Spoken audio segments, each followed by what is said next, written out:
আজকে তিনটি মামলায় দুটি মামলা ছিল গত 15 বছরের যে গুমের অভিযোগগুলো ছিল এনফোর্স ডিসঅ্যাপিয়ারেন্স সেইটার অভিযোগে দুটো মামলা।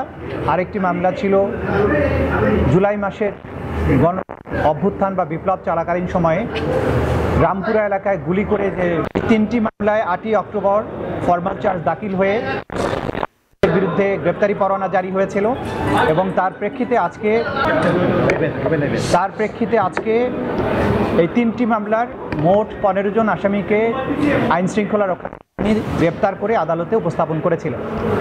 গুমের দুটো মামলার মধ্যে একটি মামলা ছিল র্যাপিড অ্যাকশন ব্যাটালিয়নের পরিচালিত যে বন্দিশালা ছিল টিএফআই সেল, সেইখানে কিছু বন্দীকে আটক করে রাখা 2016 সাল থেকে 2024 সাল পর্যন্ত।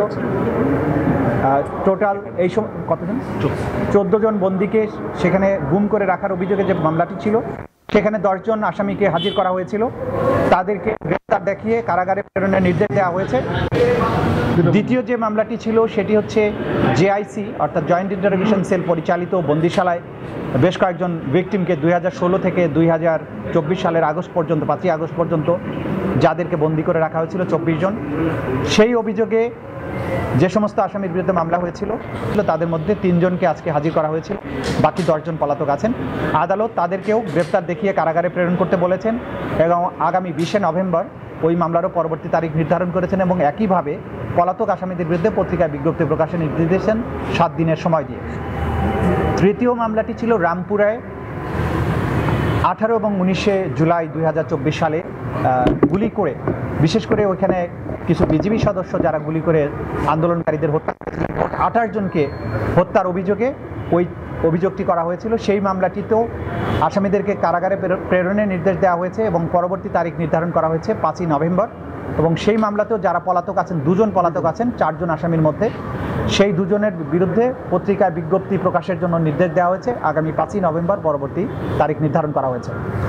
আজকে যাদেরকে উপস্থিত করা হয়েছিল তাদেরকে গ্রেপ্তারের ব্যাপারে, বিচারকে সোপর্দ করার ব্যাপারে আইন শৃঙ্খলা রক্ষাকারী বাহিনী যেমন কাজ করেছেন, তেমনিভাবে বাংলাদেশের সার্বভৌমত্বের রক্ষক হিসাবে আমরা যাদেরকে মনে করি বাংলাদেশ সেনাবাহিনী, তারা এই আদালতের প্রক্রিয়াকে সাহায্য করেছেন।